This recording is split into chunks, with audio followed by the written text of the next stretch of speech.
In this section, we will learn how to use the asynchronous features in Rust to allow us to get the most out of our hardware. We will start by just learning a little bit about general async programming and then see how Rust gets the job done. Later in this section, we will create a client server-side chat application so that we can reinforce all the material that we have learned throughout this section.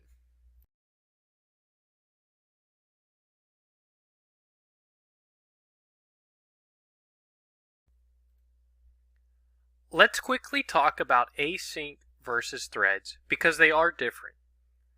Threads are suitable for a small number of tasks since threads come with CPU and memory overhead. When we spawn and switch between threads, that is an expensive request, and even idle threads can consume resources. Threads also allow us to use resynchronous code without huge changes, so that is a benefit to threads. Async, on the other hand, provides us with significantly reduced CPU and memory overhead, especially when talking about high input and output bound tasks such as databases and servers. You can have a significantly higher amount of tasks than operating system threads because async uses a small amount of expensive threads to handle a large amount of cheap tasks. But again, async does not mean it is better than threads. It is just different. So use threads where appropriate as well as using async. But now let's start to get into the asynchronous programming by looking at a trait called future. And a future is at the heart of asynchronous programming. A future is an asynchronous computation that can produce a value. So let's look at how the future trait is implemented, just so that we can get a feel for it. So it is a trait, and it's called future, and it's going to have type output, and then inside we're going to have a function called poll. And I'm not going to get into the actual implementation of poll because this is a high-level view. But from this, what we can see is that it is a generic over the output, and we have a function called poll provided for us. And poll is going to allow us to check on the state of the current computation. So if we actually look inside of poll, we can have pen, and then we'll have a mutable self, and then we'll have a context, which is a mutable context, and then poll is going to return a poll of self output. And again, we don't need to worry about pen and context in this case because this is just a high level overview and we just want to kind of get a feel for what a future is. So, but the poll function is actually really important because when a computation is done, poll will return poll ready. Poll ready. And when the computation is not done, poll will return poll pending. And this is important for us because it allows us to use a keyword called await, which we will see in a second. So now that we kind of know what a future is, we can start to look at async. And async, we actually need to import a dependency. So I'm just going to go ahead and delete all of this, and then we can go to our cargo.toml file and import in async standard, and then we'll say version 1. That way we get the latest version for this dependency. And now we want to import in some of the features inside of async standard. We want file, IO, prelude, and task. And we want these because we're going to do an asynchronous read from a file and then assign the contents of the file to a mutable string variable, and then we want to output it to the terminal. So we're going to create a function now, And we actually create this function with a new keyword, and it's going to be called async. And that's going to signify that this function is asynchronous. So we have an async function called readFile, and we're going to have one parameter which is going to accept a string slice to the file we want to read from. And then we're going to return a result of type string. So we're going to open up our file,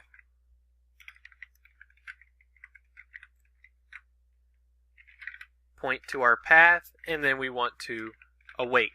And this is that keyword that I mentioned a couple of minutes ago. And I will break down await in a second for us. So we're also going to have mutable contents, which is going to be the variable that stores the data in our file. And then we want to read to string and assign it to the contents variable, and we also want to await that. And then if all goes well, we want to return our contents. So what does await do? Because we keep talking about it, so what does it actually do? Well, await is actually going to do what it sounds like it will do. It is going to wait until the requested action is finished. So await is essentially a marker, or a bookmark, if you will.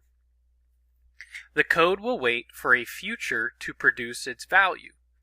So what is the benefit to this? Well, the runtime in charge of executing this piece of code will take care of all the other things it can do while it waits for the computation to finish. And then it will come back to this point, aka the bookmark, when the operation has finished. So how can we put all this to use? Well, we will find out in the next lecture when we start to talk about tasks.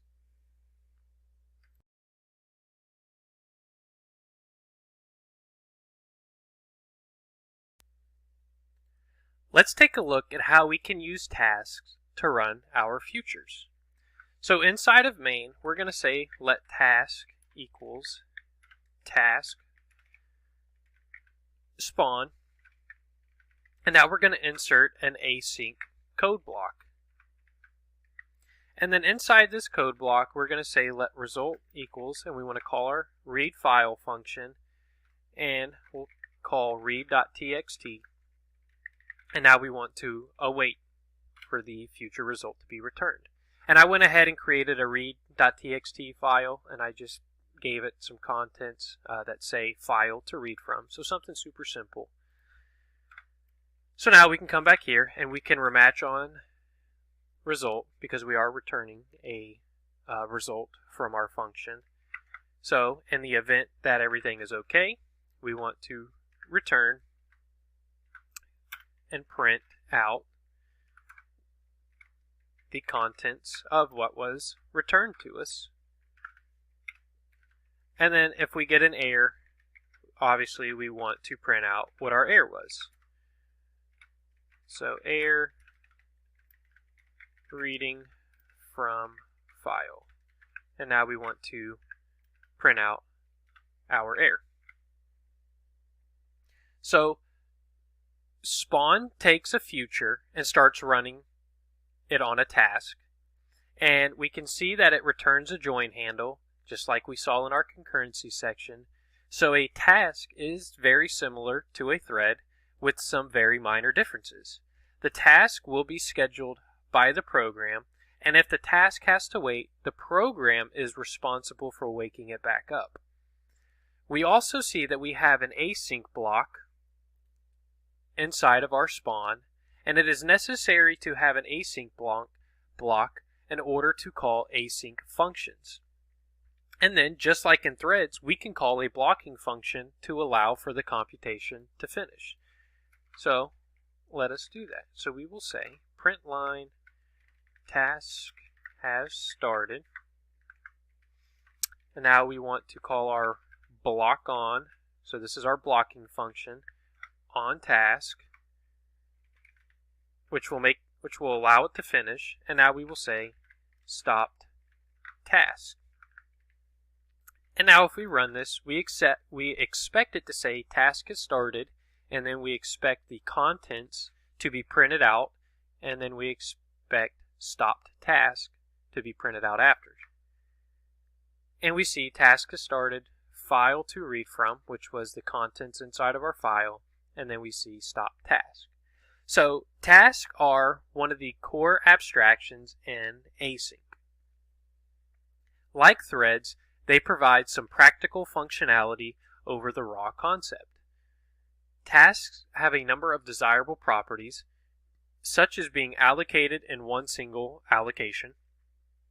They have back channel, which allows them to propagate results and errors to the spawning task through the join handle. They also carry useful metadata for debugging, and they support task local storage. So all in all, we can conclude that the task type in our async library is very similar to a thread, which is great for us since we are already familiar with threads. And as you can tell kind of by the structure of our program here, it has a very, very, very similar feel to what we've already seen in the concurrency section. So in order for us to really understand asynchronous programming and how it works and just get an overall better feel for it, let's create a client-server chat application and make it asynchronous so that way we can practice using async code in Rust and get a better understanding of how asynchronous programming works. And we will begin doing this in the next lecture.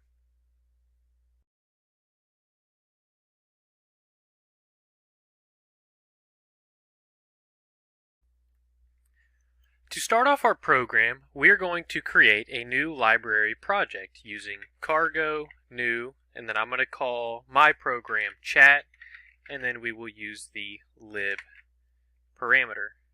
And now we can change into that directory, and I want to just go ahead and clear out some of this filler code. Some of the first things that I want to do is add a couple of dependencies that we are going to need throughout this project. The first one is async standard, latest of version 1. I would like to use Tokio. We're going to use the latest version 1. And then we can also specify the features that we want. And in this case, we want sync. I also want Saturday version latest of 1 and features equal derive and RC.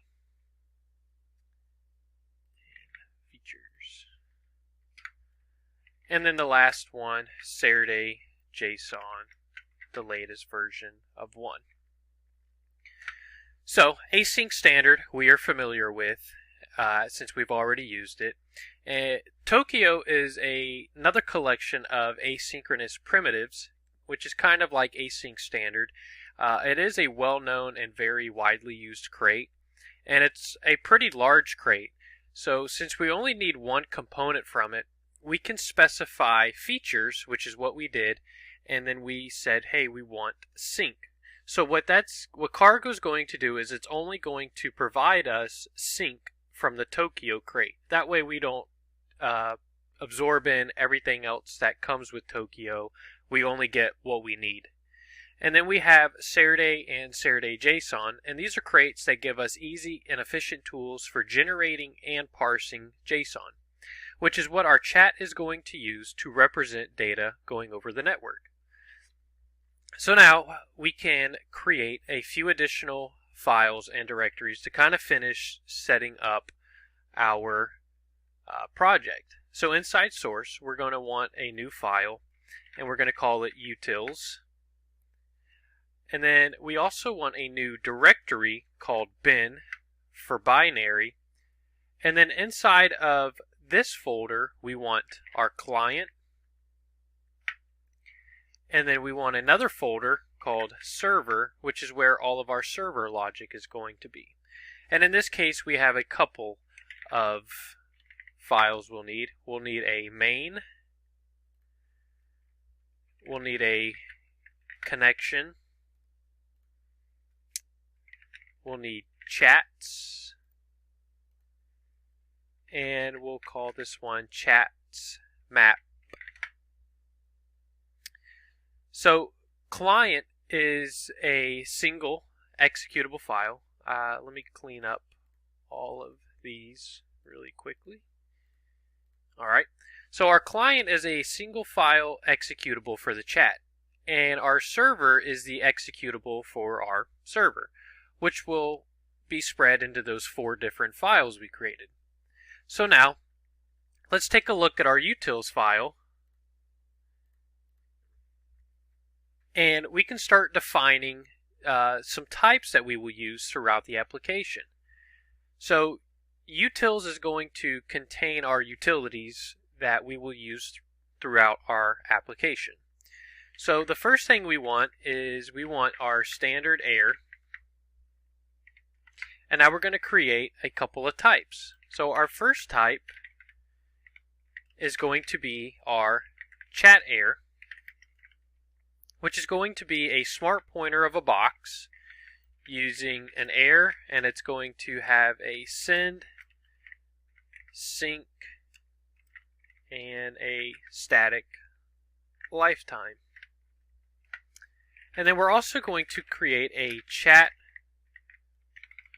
result type over a generic T, which is going to give us a result or a chat error. So as we use our own error types, we will see that the question mark operator,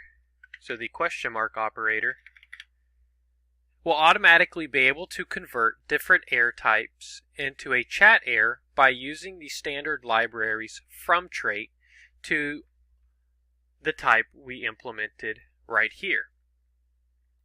So we will use send and sync bounds to ensure that if a task that is spawned on another thread fails, it will be able to safely report the failure up to main. So hopefully that makes sense, and if it doesn't, you'll be able to see it a little bit more as we continue our program. But now that we have something set up, in the next lecture, we will begin working on our chats protocol.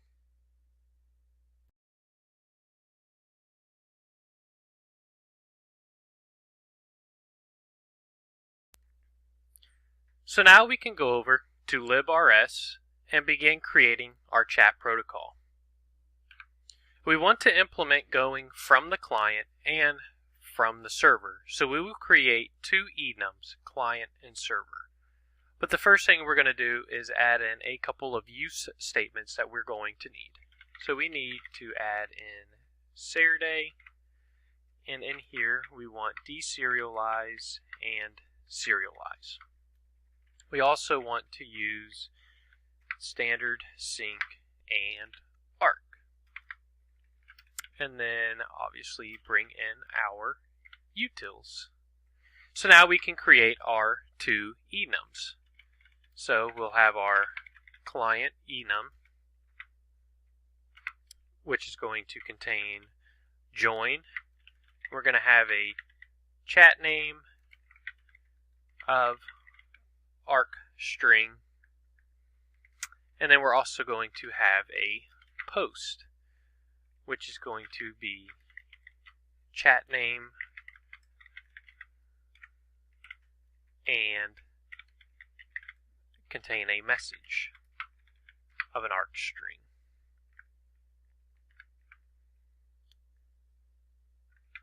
And then there we go. And now we want our server enum, which we're going to have a message, which will have a chat name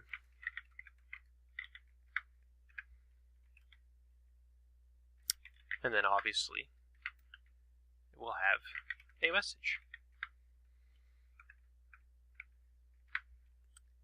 And then we'll have an error containing a string. So we can make this a little bit more Rust format using cargo format, and you'll see that it'll automatically do it for us.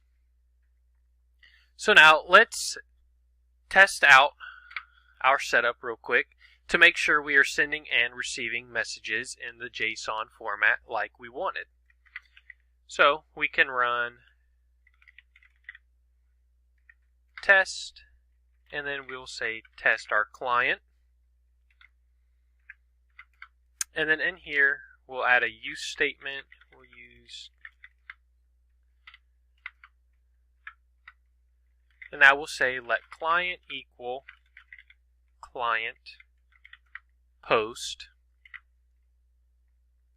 And then inside here, we're going to have our chat name, which is going to be a new atomic reference counter. And we'll say string from, and we'll just call it chat. And then we'll have our message, which will also be a reference counted string from message sent. Alright, and now we'll create our JSON message using Saturday JSON to string a reference to our client, and then we will unwrap it.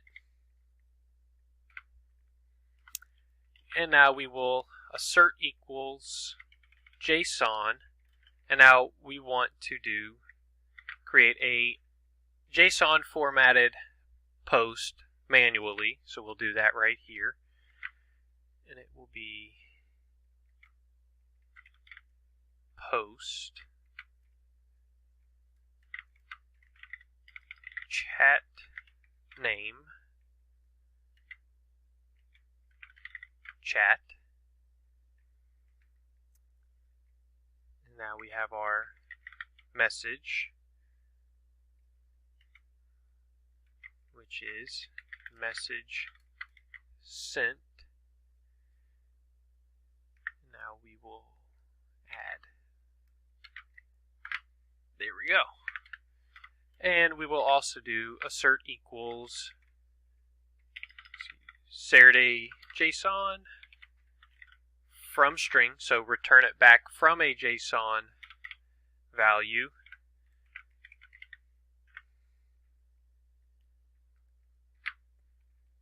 Client JSON dot unwrap, and then make sure it matches our original message which we created here. And I want this to be a reference. Alright, so we see we have some squigglies here. So it says the trait-bound client serialize is not satisfied. So luckily this is something the compiler tells us, and it's actually a really easy fix for us to do. And it gave me all that. So now we want to derive a couple of traits. So we want to derive debug, just in case we want to print anything out to the standard output. We want to derive deserialize. We want to derive serialize. And since we're using assert equals, we actually also want to derive partial EQ for equality. That way it knows how to handle our assert equals in this case. And then I need to also add in 2 colons right there. So now if all this works correctly, we should be able to run cargo test, and it will compile all of our dependencies for us, which will take a second. But then once it's done compiling this and it runs our test cases, we should see that these outputted successfully, that they ran okay. And it did. So we passed our test client, which is great. So now we verified that we are creating a proper JSON from our message because we explicitly created a JSON formatted output of our message, but then we also made sure that when we want to go from JSON back to our string, it matches the original message, which we were able to confirm in this case. So now that we are done with that, we can begin working on setting up our client.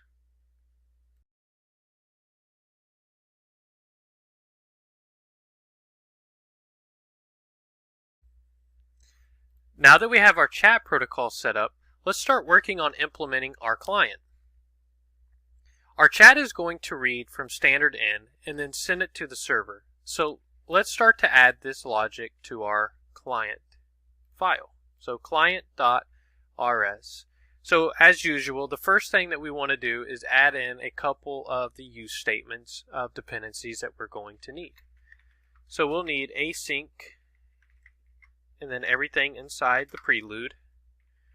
We'll use chat utils, self, and chat result. Now if you named your project something other than chat, that's what you will place there.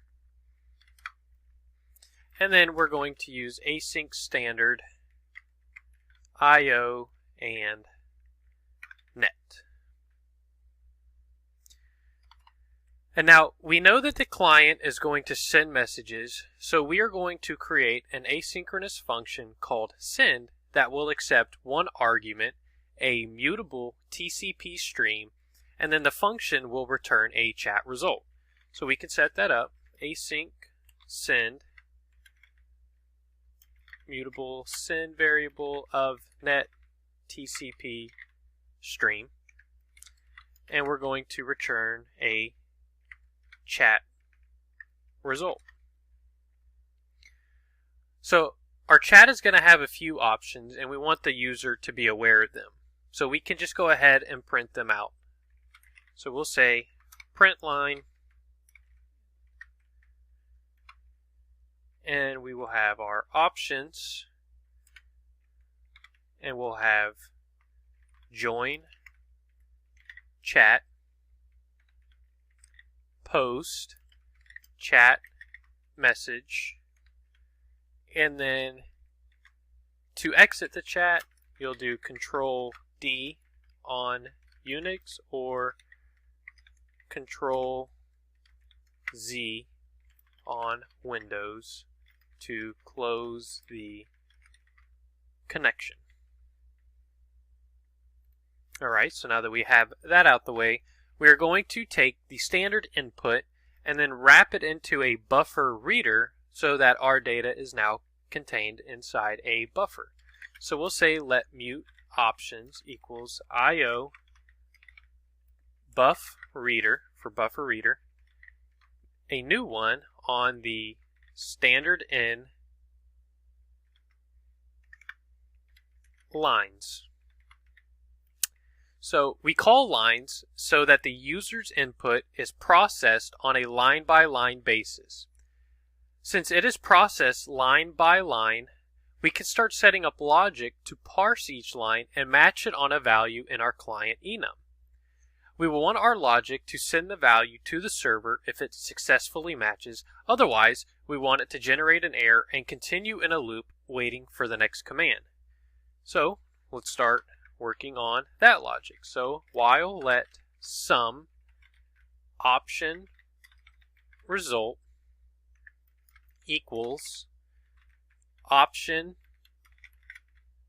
dot next await, let opt equal option result, which might have been an error, and now we will say let request, so REQ, match parse input on a reference to an option, some request where we return our request, or none where we continue. And then we'll say utils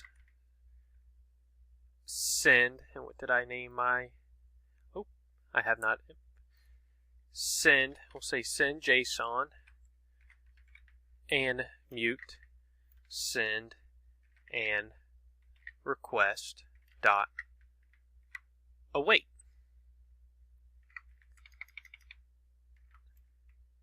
And then send flush dot await.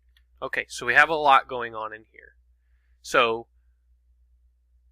we created a function in here called parse input. This function is going to allow us to get the values our user passes in and then match on them so that we know what we want our user to do. So let's set up that function. But before we start setting up parse input, we're actually going to need a helper function that is going to give us our values and take out the white space accordingly. So we'll call this function getValue. So let's set up getValue first. So we'll say getValue mute input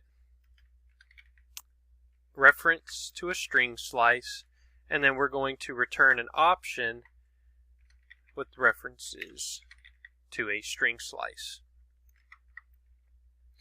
So we are returning two string slices inside our option because we want the command such as post a message or join chat, which will be the first value we're going to get from the user. And then we want the remaining string to be the rest of the string that the user passed in. So this is actually a pretty straightforward implementation. So we'll say our input equals to input dot trim start. And if we hover over this, we can see what it does. It's going to return a string slice with leading white space removed. Great. That's what we need. If our input is empty, then we want to return none.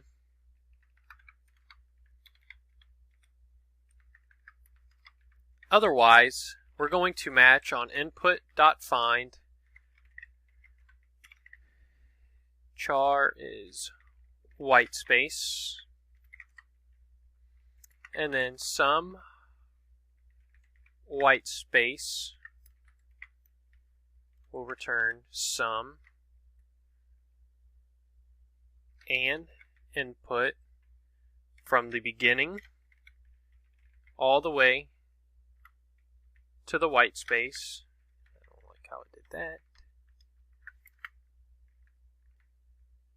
There we go. And then the remainder is going to be input from white space to the end. And then in the event of none, we return some input with nothing following. So this is just going to allow us to get the first value in our argument that the user gives us, and then just start breaking down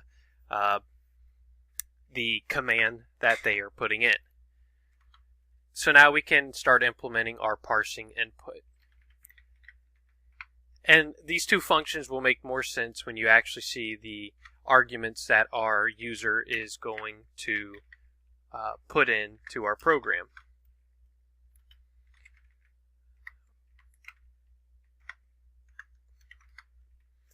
And then now we will create a tuple, which is going to be our input and our remainder, which is why we returned back two reference to string slices.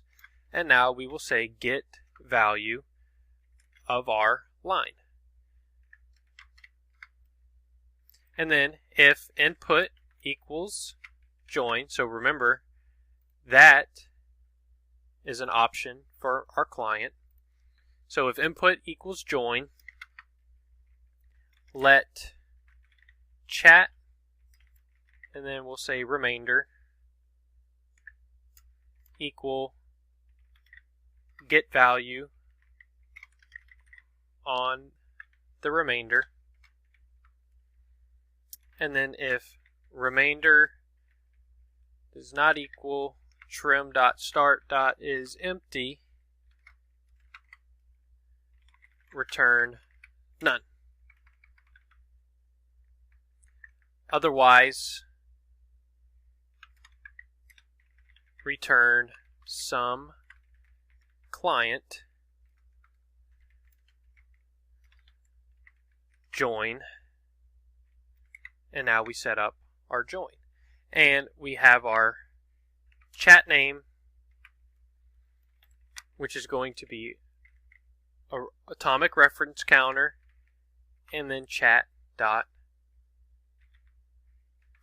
toString.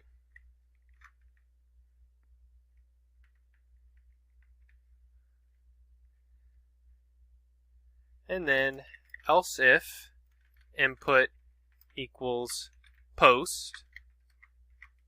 So if you can kind of see what we're doing here, now we're handling if it's a post given to us from our user, now we're going to handle that logic. So we'll say let chat remainder get value remainder, and this is going to be very similar to what we just did.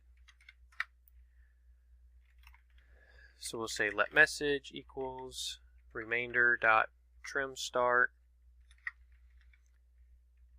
toString, and then we're going to return some client post chat name is atomic reference counter to a new chat dot toString, and then we want our message, which is atomic reference counter to our message. And now otherwise, we must have some kind of input that we were not able to match on. So we have unrecognized input,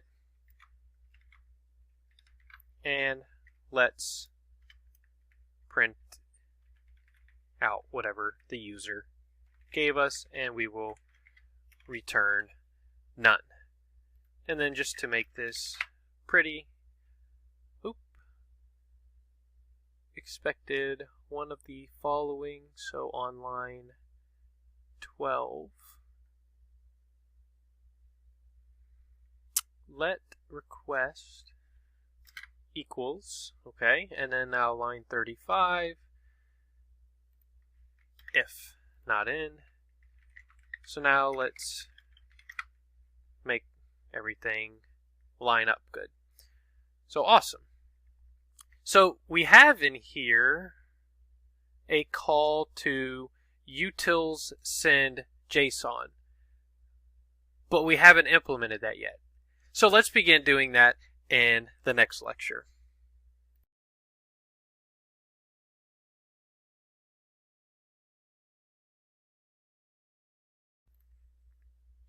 So now we need to work on allowing us to send messages.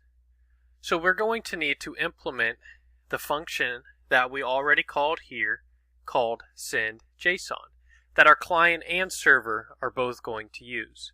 So with client and server using the function, we're going to place it inside our utils file. So let's head over to our utils file, and let's start adding in a couple of more use statements that we're going to need. So we have async standard. We want to add in everything in the prelude. We want to use serialize, and then we want to use standard marker unpin. So the function we are going to create is going to create a JSON representation of our packet as a string.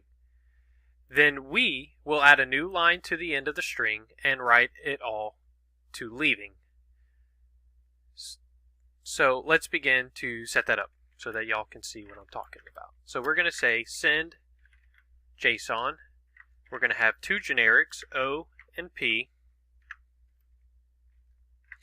and we're going to say leaving, which is going to be a mutable reference to our O generic, and then we're going to have a packet, which is a reference to our P generic, and we're returning a chat result.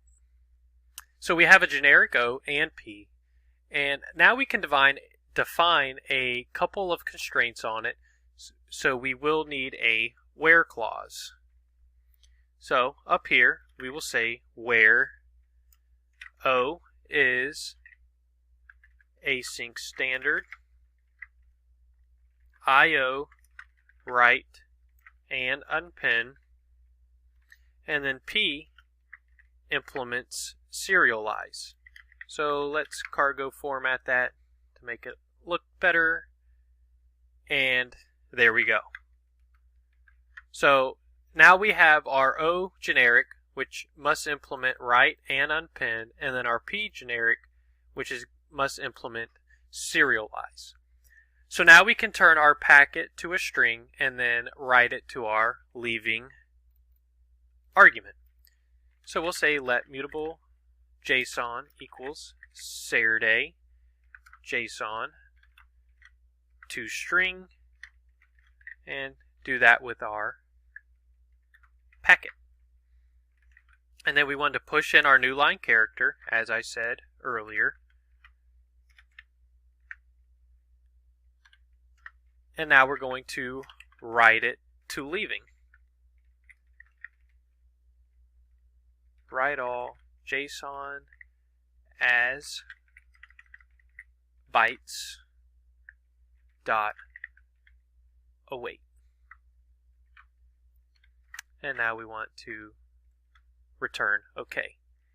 So now we have our logic implemented for sending messages. So let's begin on working to receive these messages.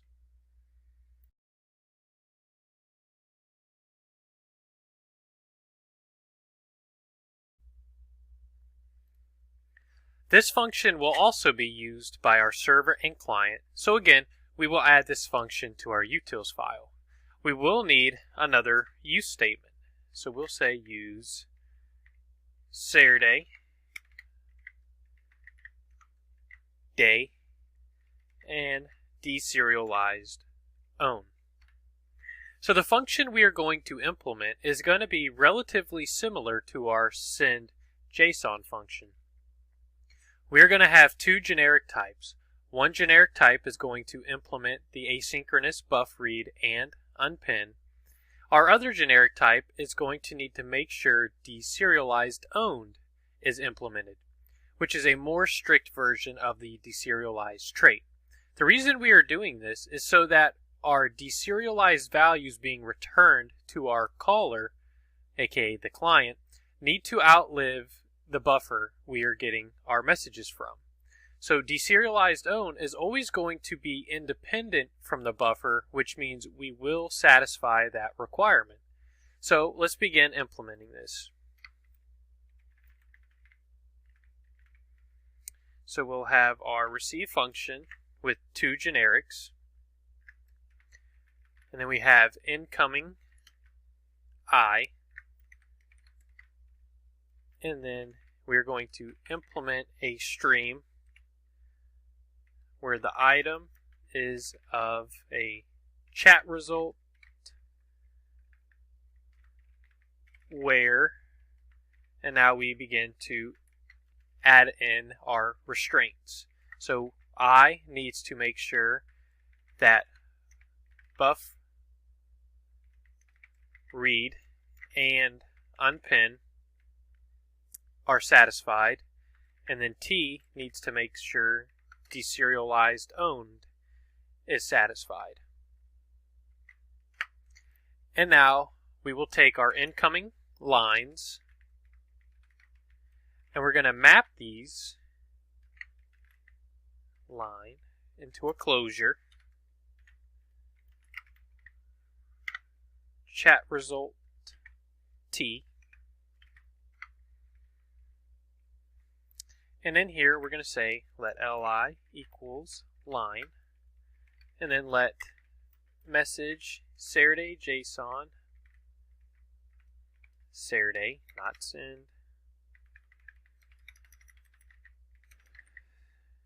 Saturday JSON from string of our generic T and a reference to our LI, and then we will return an OK message. So incoming lines right here is giving us a stream of string values. We then map these values and propagate the errors if needed, and assuming there are no errors, we will then get the string form back from the JSON value. From that, we get a stream of chat result values, which is why our return type is a stream of chat results. If we examine our function closely, we can see that the function itself is not really asynchronous. The only thing asynchronous about it is the fact that we return a stream which is asynchronous. But now that we have our receiving function done to get messages from the server, we can use this in our client. So the function in our client to receive messages is going to be pretty straightforward.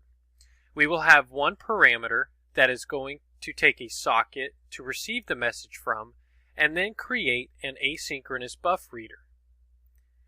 Then we will pass that data to our receive function in utils in order to get our stream of messages. Once we start to receive those messages, we will just match on the types and begin printing out the appropriate data. If you would like to try to implement this on your own, take a second to pause the lecture. If not, I'm going to head over to our client file now and begin implementing this. So we have async messages where we're going to have the server of net TCP stream, and this is going to return a chat result. So now we're going to have our buffer getting our buff reader, creating a new one on our server variable, and now we'll have our stream, which we are getting from our utils receive function.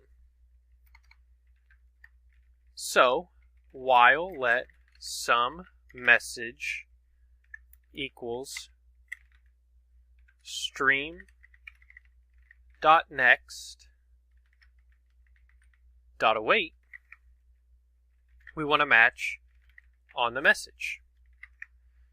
So server message, we have our chat name and our message, and it's going to print out print line, and then we're going to have chat name. So we're going to print out our chat name, and then we'll do a new line, that way it's all separate. And now we're going to also print out the message we received.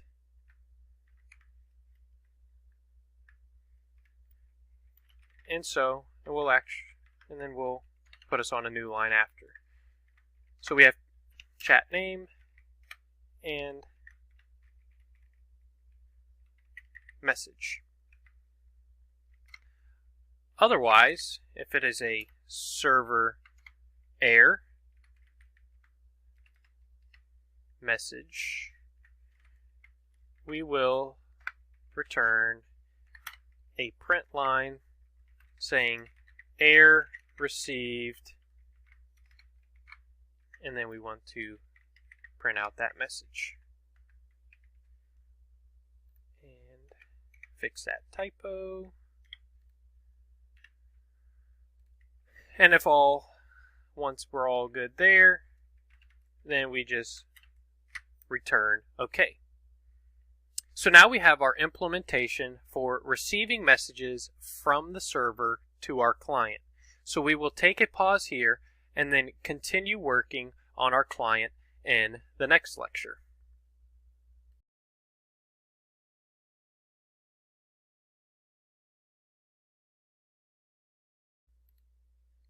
Before we continue, I realized that I forgot to do just a couple of things, so I want to make sure that we're all squared away before we continue on.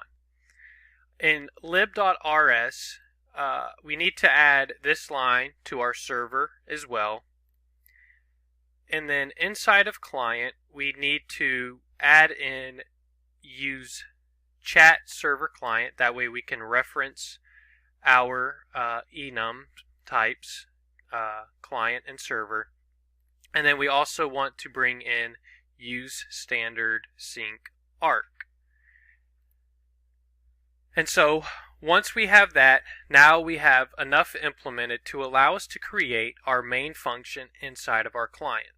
So the first thing that we want to do is actually bring in another import. So we want to bring in async standard and then task. And now we can start implementing in our main function, which is going to return a chat result. And inside of here, we are going to need to get an argument from our user when we run our program. So we will say let adder equals standard environment args dot inth and then expect. So if they don't provide us any arguments, we expect address and port. So adder is going to be our address and port. So now we can say task, and then we want to block on, and now we're going to create an async code block. And we do this because we have asynchronous functions that we are going to call throughout our program. So we need to wrap it inside of an async code block. And now we want to establish our connection and then run the send and message functions defined up here at the same time. So we'll start establishing our connection. So we'll say let socket equals net TCP stream, and then we want to connect on the adder, so the address that we received from our user, and we want to await. And now we're going to say socket set node delay to true. And node delayed is going to basically allow our stream to send tiny amounts of data instead of waiting for X amount of data before sending anything. So it allows us to send small amounts of data. So we'll say let send equals send, so calling our send function, socket.clone, because up here we needed a TCP stream, which we created with our socket variable. And now we're going to also call messages. So we'll say messages on socket as well. So now we want to exit as soon as either send or replies is completed. So we can use a method called race to complete this. But in order for us to do this, we need to set async standard to unstable in our cargo.toml file, which I've already done. But essentially, we do what we did for Tokyo and Saturday, and we just set our features, and then we pull in the unstable features from that crate. So now we can say replies dot race send dot await. And race is going to wait for one of these two futures to finish. And now to get rid of these squigglies, we will say OK, and we will end there. So we see we have a couple of that returns. Oh, wrong place. There we go. Now we're good.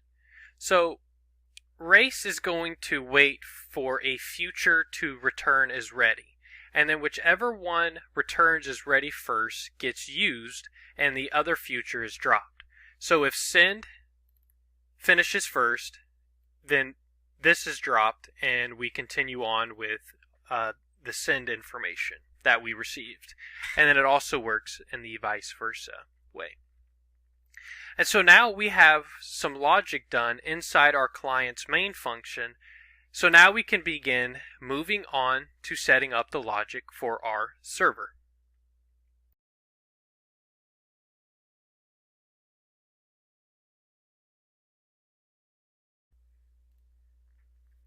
So now we're going to start setting up some logic for our server.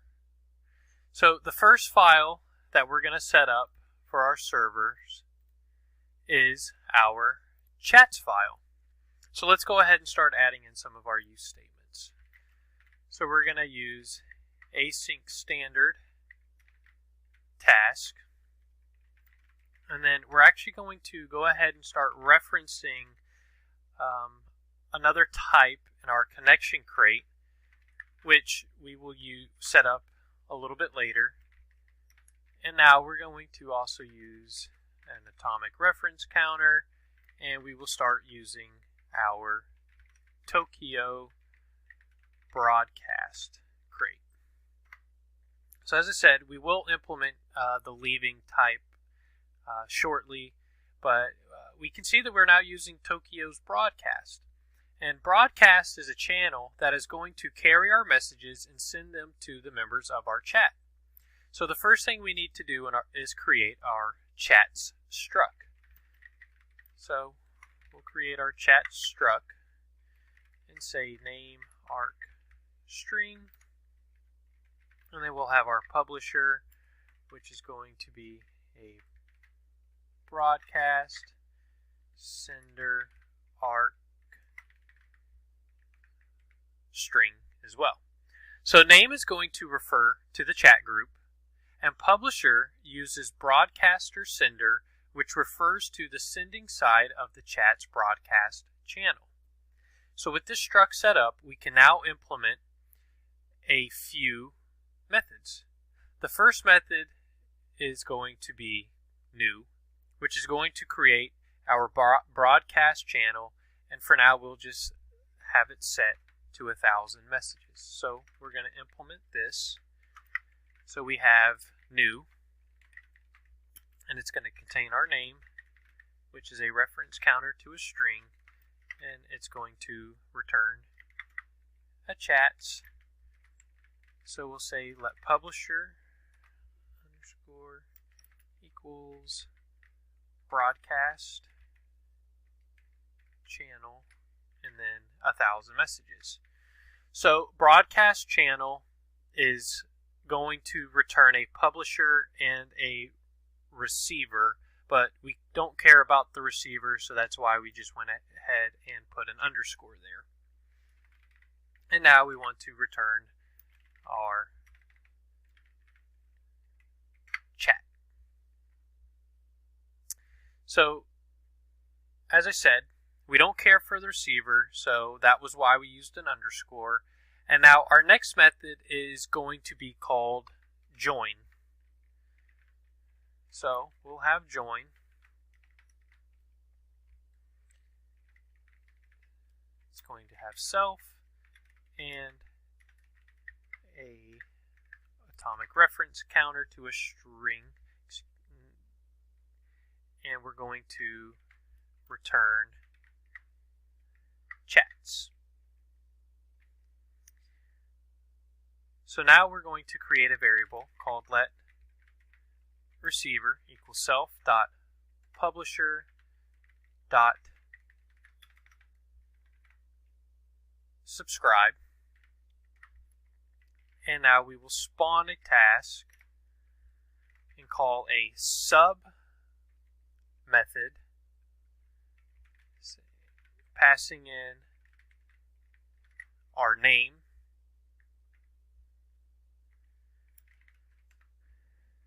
the receiver, and leaving, which we passed in up there. So now we can begin setting up our sub function.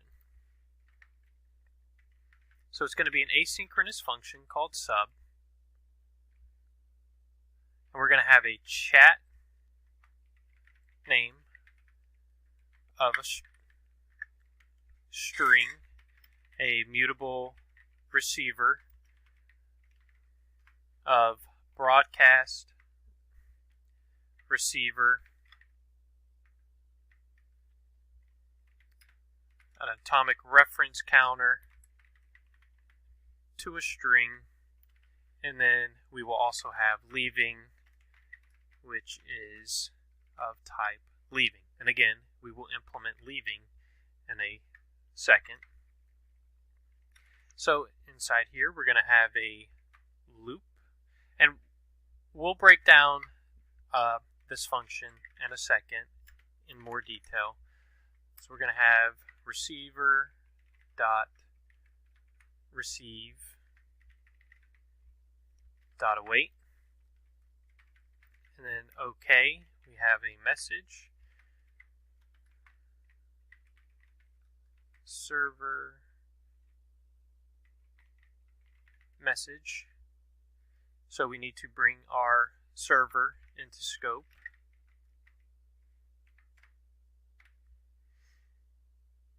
Server message, chat name dot clone, and then message dot clone. And then if we receive a certain error, in this case we're going to receive an error of type lagged. So if one of our clients' connection is failing, then we want to be able to handle that. In this case, our server error is going to be dropped X amount of messages from the chat name. Do not need a there. And now we receive an error of receive error closed break. Alrighty. And then if leaving dot send packet dot await dot is error, then break. Okay. So now let's break this function down. We have a loop that is receiving messages from the broadcasting channel, which then transmits them back to the client via a leaving variable. If our client is unable to keep up with the number of incoming messages, so if we're lagging, then it will report back to the client the amount of dropped messages, which is n. If we received a closed error, the loop exits, which will then unsubscribe our user from the chat so that the connection is cleaned up. So overall, it is a pretty straightforward implementation once you just take a second to look at it and really break it down. So now we have one more method that we need to implement up here in chats, and that is post. So we're going to have a reference to ourself and the message, which is of type arc string, and we will say self.publisher.send message. And in this case, we do not care about the return value, so that's why we put an underscore here as well. So now that we have the chats file on the server implemented, we can start working on tracking our chat groups in the next lecture.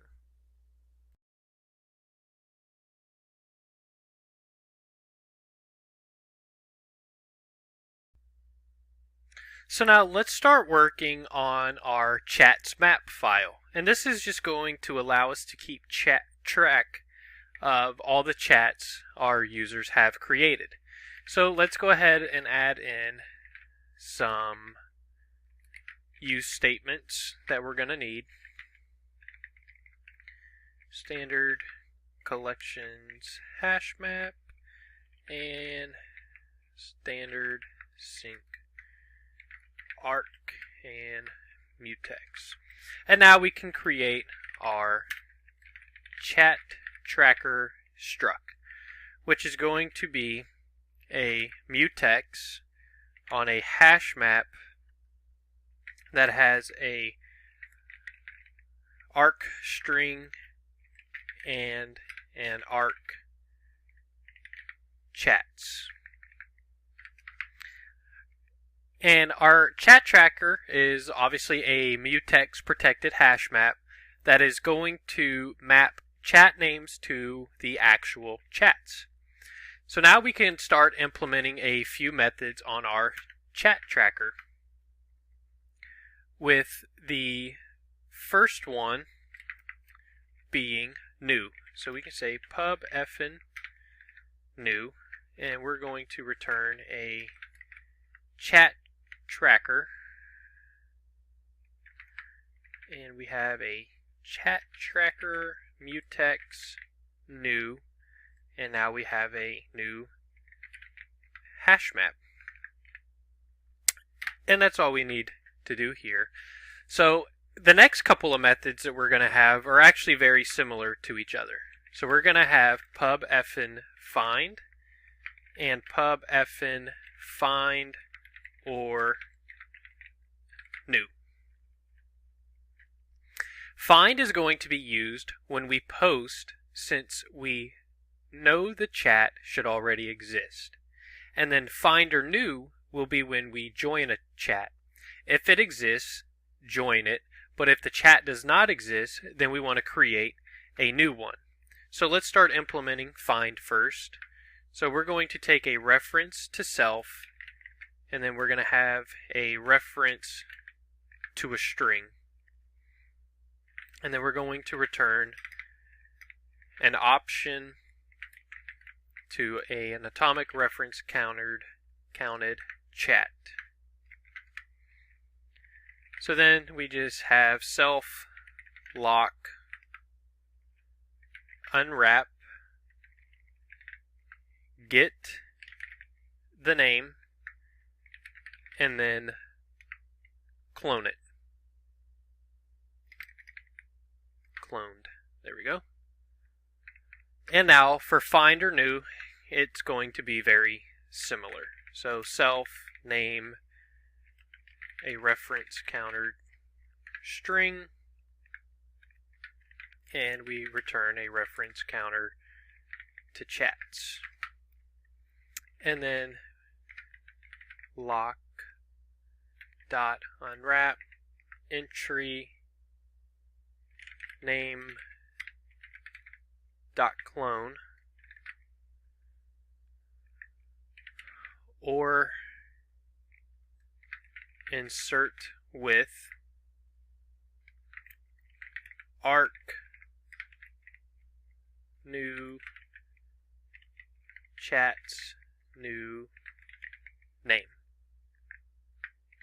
dot clone.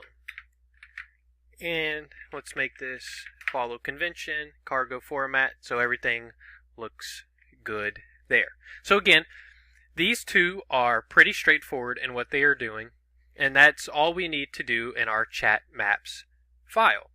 So now we can hop over to our connections and start working on handling our client's connection to the server. So let's go ahead and add in some statements that we know we're going to need.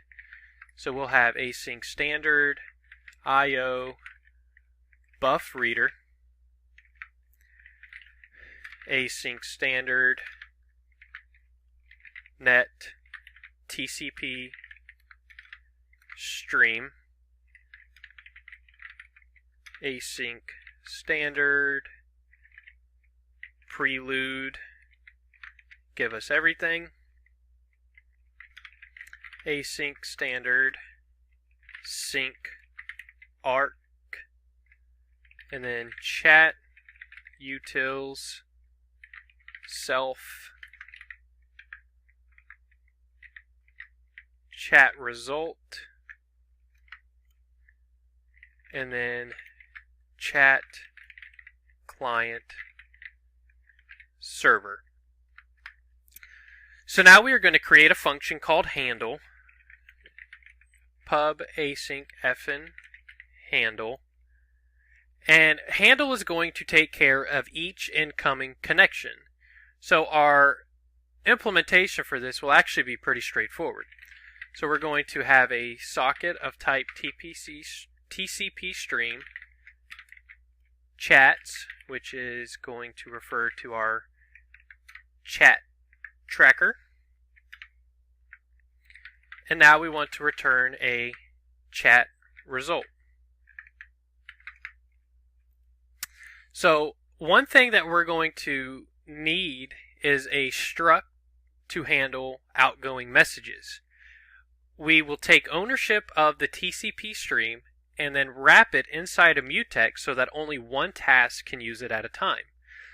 We will have two methods associated with it, new and send. So let's go ahead and add these in.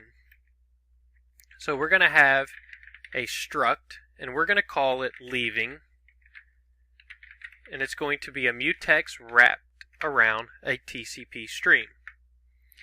And we have a couple of methods associated with it, such as new and send. So let's go ahead and add in new, and it's going to be TCP stream leaving, and then in here we're going to return leaving with a new mutex around our TCP stream.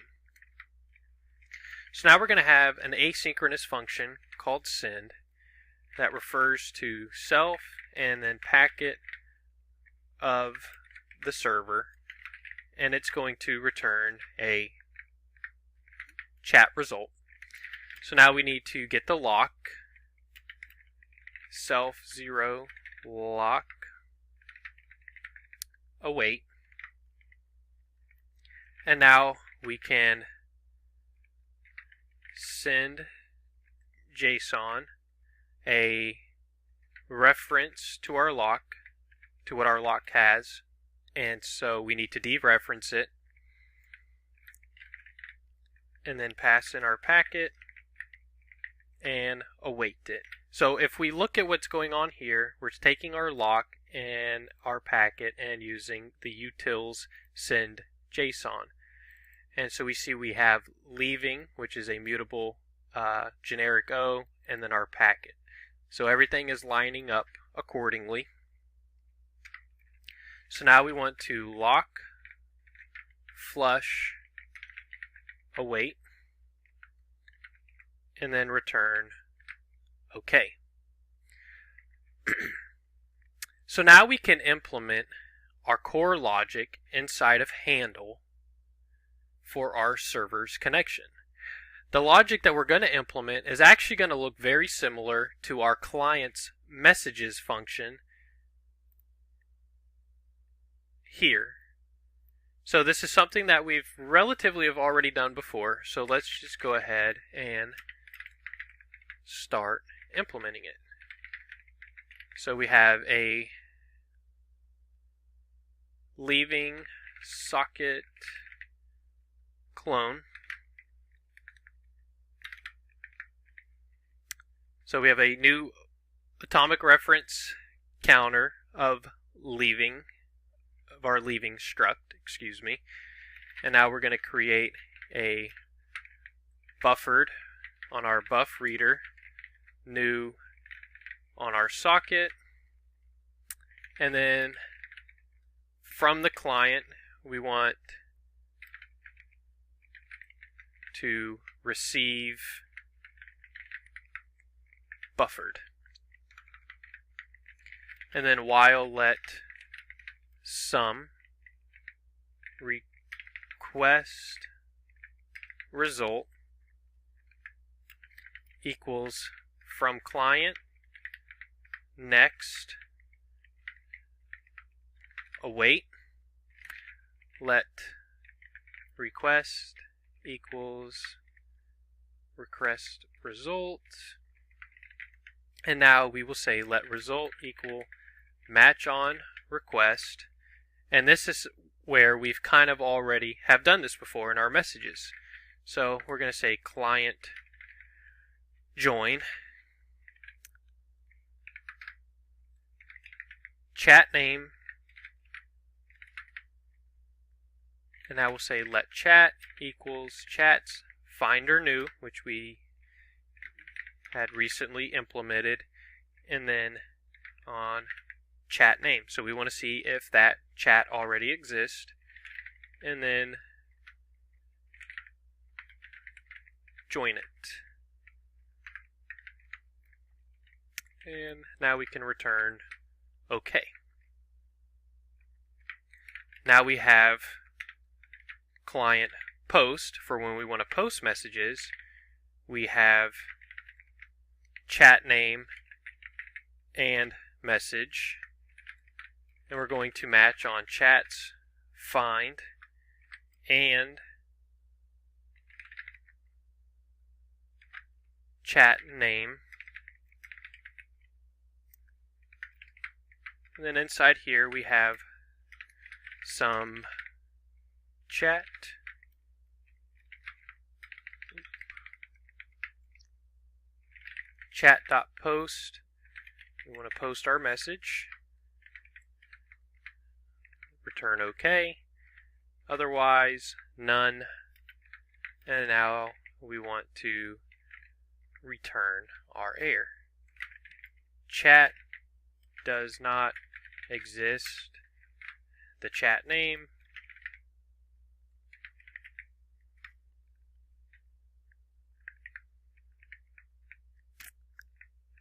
Start ending it off.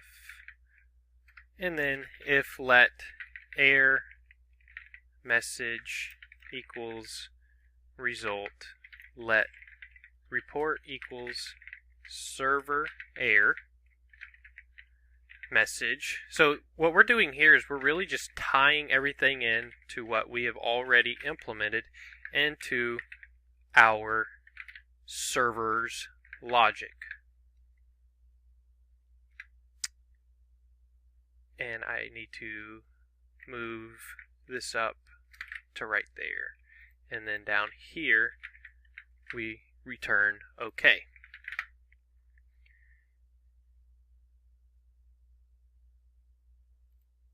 And now that we have our connection implemented, we can tie all of this logic in to main. That way we can run our application. So we will do that in the next lecture.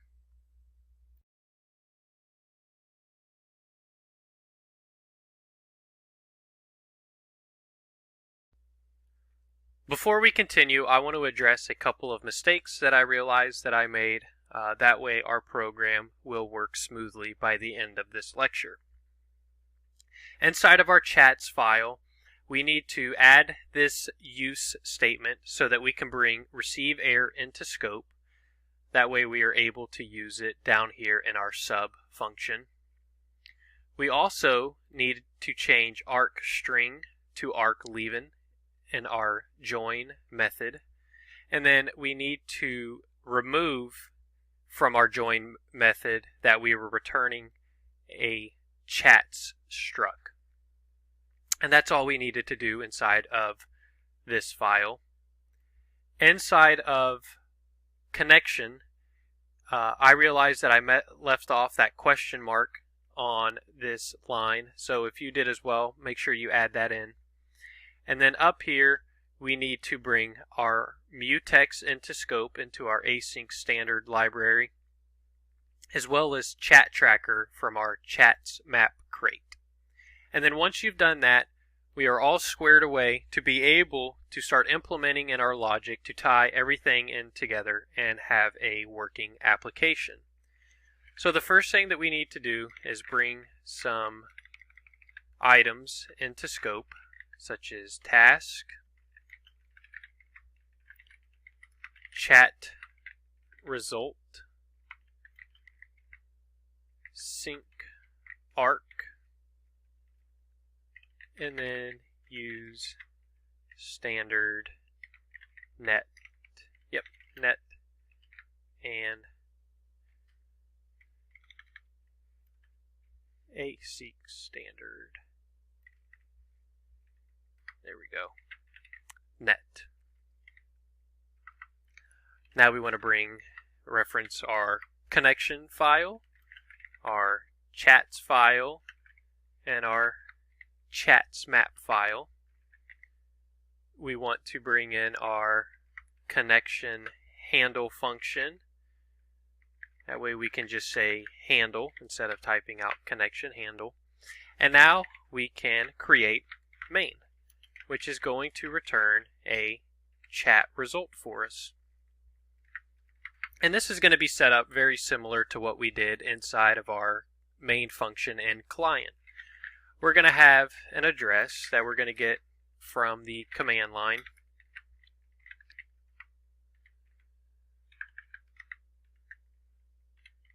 Expect, and then if we don't get what we expected, we want to print out that that is what we wanted. So now we're going to have our chat table equals to a new atomic reference counter, chats map, chat tracker, and we want to create a new table. And now we'll call async standard task block on. We're calling asynchronous code, so we need an asynchronous block. And now we're going to create our listener and bind it to the address we received from our user. And then we're going to create mutable new connections equals to listener dot incoming. And now a while loop while we let some socket result equals to new connections next dot await on some new connections. We're going to say let socket equals to socket result. Let chats equals to chat table dot clone. And now we want to spawn an asynchronous task log air, in this case, on handle, which is the function we created in connection, socket chats dot await. And then if all goes well, we want to return OK. And it helps if I spell these right. Listener dot next, no method found, net incoming new connections, listener dot incoming. So let's see what's going on here.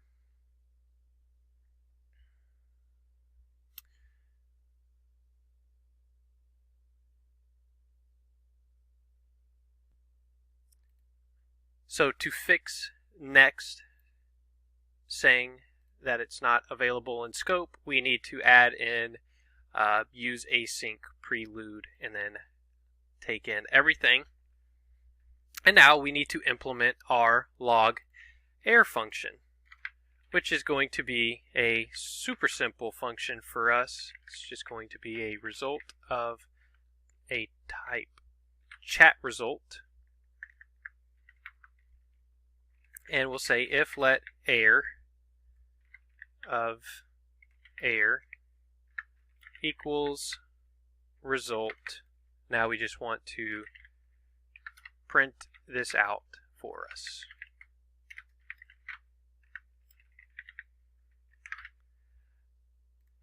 And now we should have a working server and client. So let's see it in action. So we're going to run cargo run tac release tac bin server. So this is telling cargo to build our server executable and run it. And we want to run it on localhost port 8080. And now this is going to start building everything. So while it builds, I want to bring up a new terminal, cd into the appropriate directory, and this time I want to create a client. And we're waiting for it to finish building here. So we have one client. And now I want to also create another client.